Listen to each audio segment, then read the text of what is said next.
Good afternoon, everyone. Welcome to another episode of Spilling Tea. I'm your host, Tiffany Daniels. And yes, we are getting back to that horrible world known as the JRC. But before we do, the usual disclaimers and the trigger warnings. If you're unfamiliar with the Stop the Shocks campaign or the campaign against the troubled teen industry, pertinent links are going to be right there in the description box, as well as what I hope are some helpful labels to go along. So if you want to go ahead and deep dive the JRC on your own, please absolutely feel free to do so. Trigger warnings. This channel is marked not for kids for a reason. We do use profanity, and when we speak on dark subjects such as the Judge Rotenberg Educational Center or Agape Boarding School, you're going to hear vivid descriptions of and catch clips of surveillance footage of people with mental health issues and disabled people being tortured and abused. So if you got young children present, please make sure to go ahead and utilize the headphones.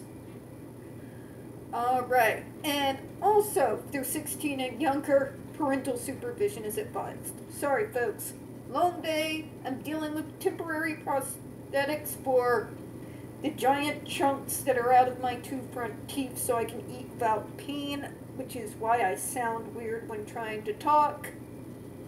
So, awesome. Trigger warning because of that, right? Okay, now that I've awkwarded myself to death, let's go ahead and get to it. So, what we're taking a look at here is actually another comment. It's coming from the Office of the Center for Public Representation.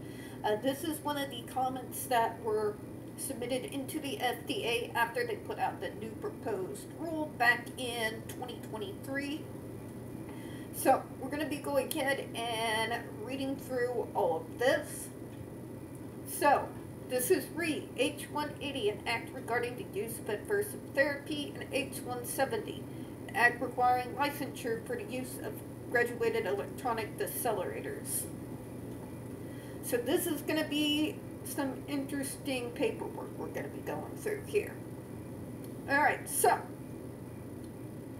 dear Joint Committee members, as further background for the public hearing on November the 13th, 2023, the Center for Public Representation, CPR, and the Disability Law Center, DLC, submit the following written testimony in support of H.180, an act regarding the use of aversive therapy, a recognition of changing professional standards, as well as the legal and human rights concerns. The majority of the states have severely limited or banned use of aversive interventions, including through legislative action. And folks, we're talking some of the reddest states in the United States that have enacted those very legislations. Granted, over here in Ruby Red, Missouri, you had me, essentially.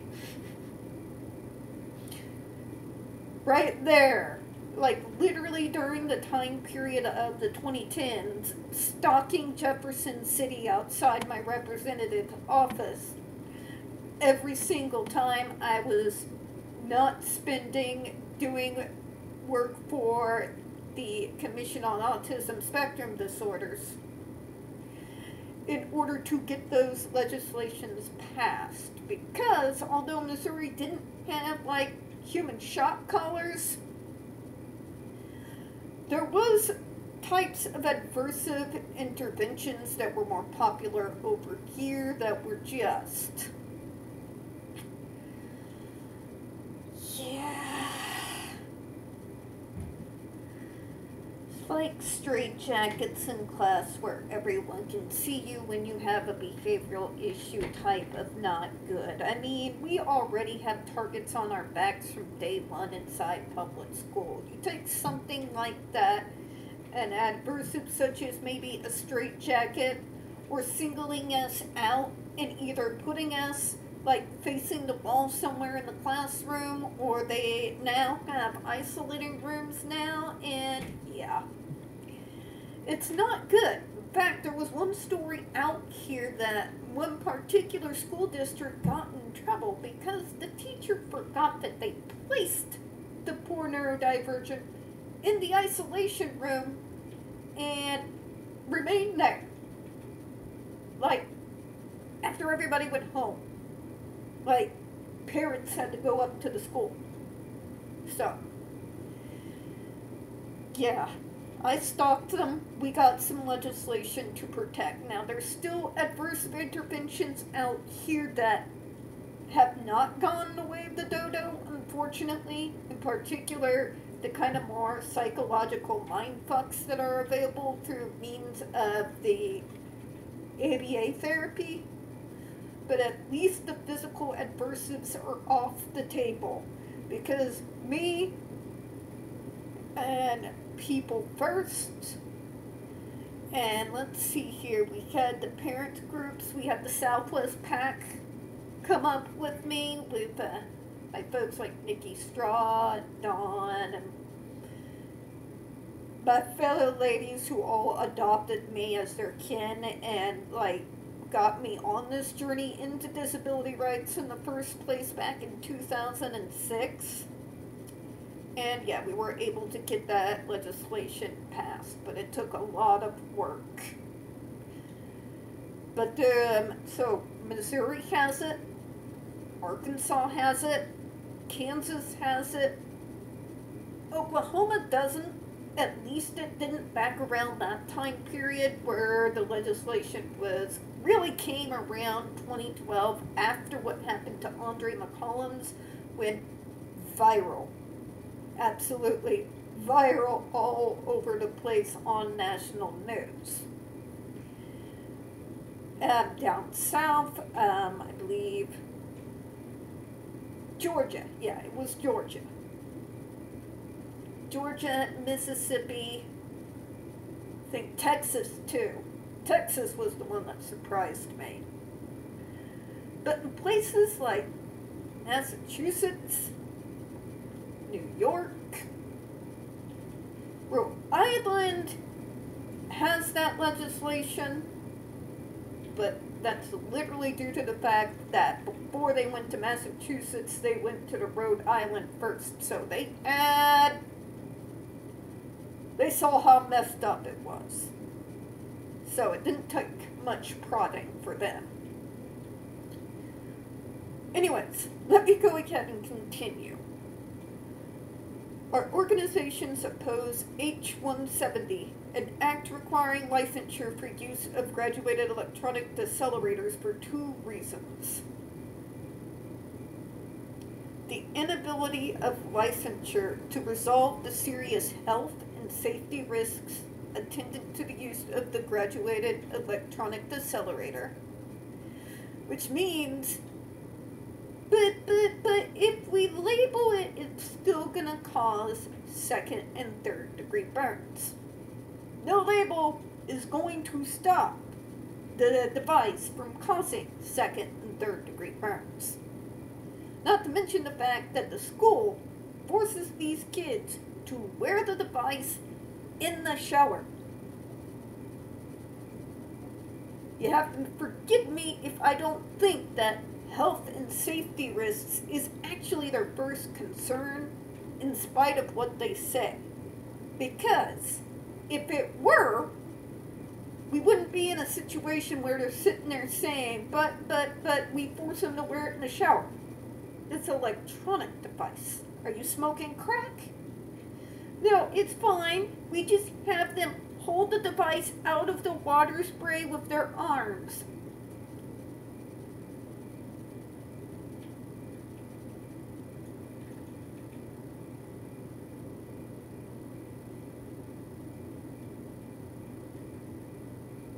Are you for real? Now, I just used an ableist term,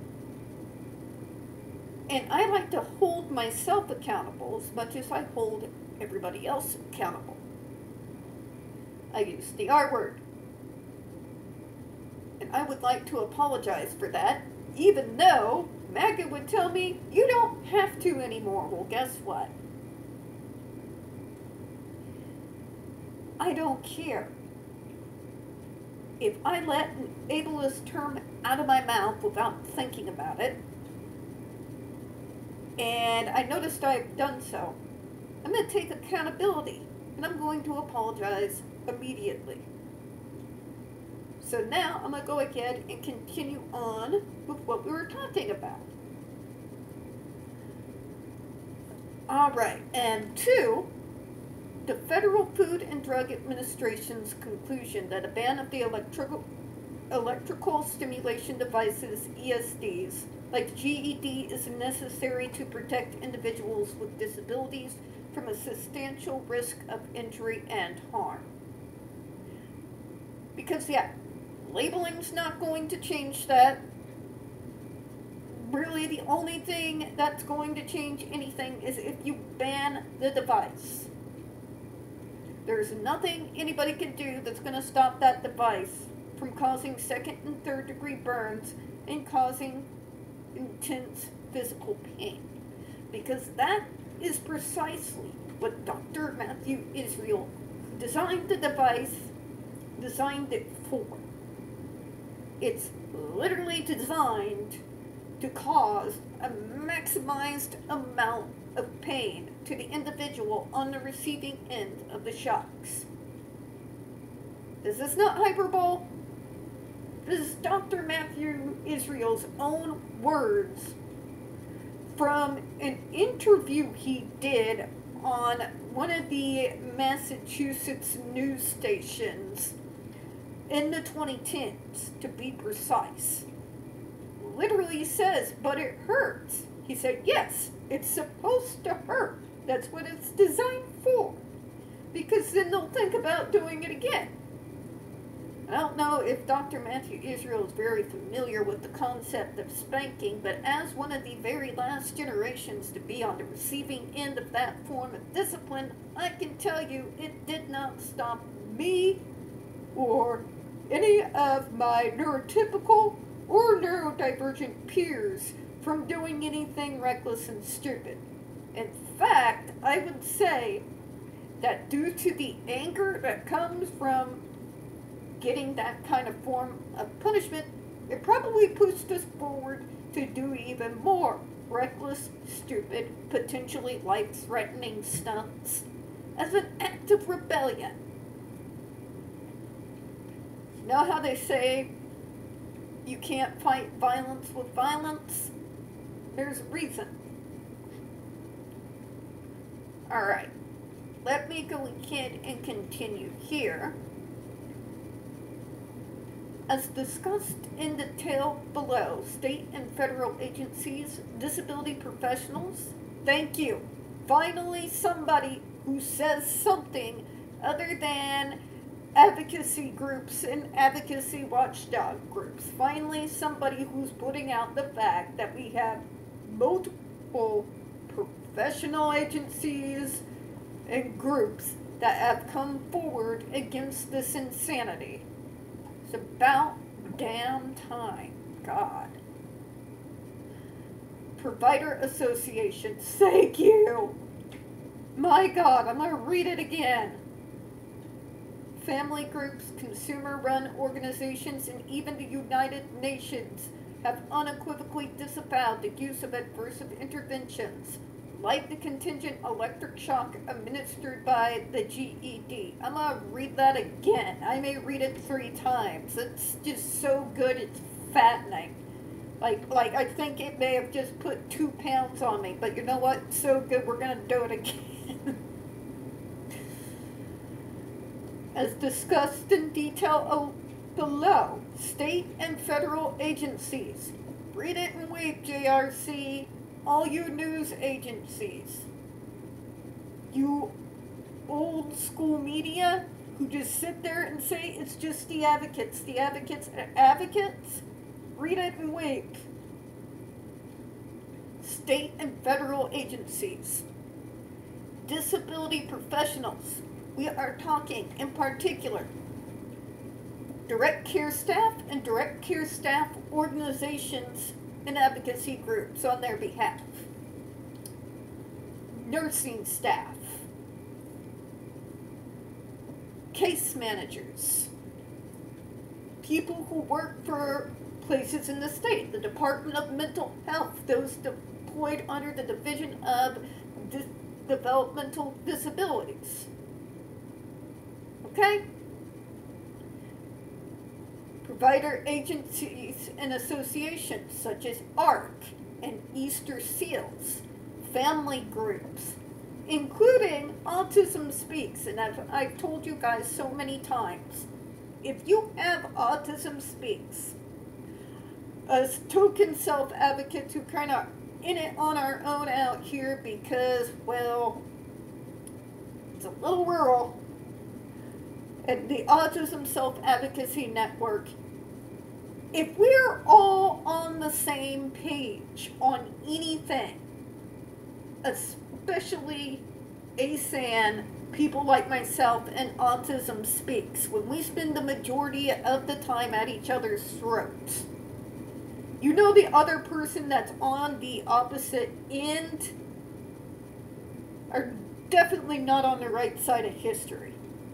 It takes a whole lot for those two groups to be willing to even be so much in the same room together, let alone work together long term to get something like this to be brought to an end. So far, there's been only 2 events that has managed to make that happen.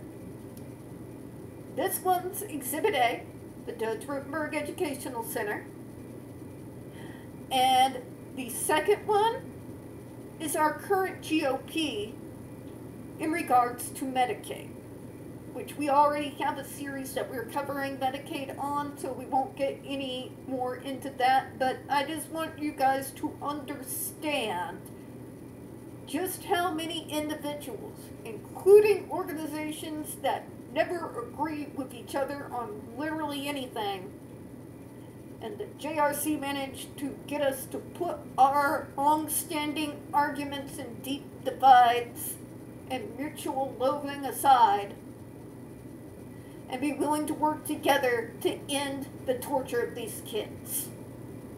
It says something, doesn't it? It says a whole lot. Because Autism Speaks is not innocent in regards to the JRC. They are kind of making up from previous mistakes. Let's just say. But anyways, let me go ahead and continue here. Alright. These interventions violate legal, ethical, professional standards for the care and treatment of people with disabilities. Contingent skin electric shock is not treatment.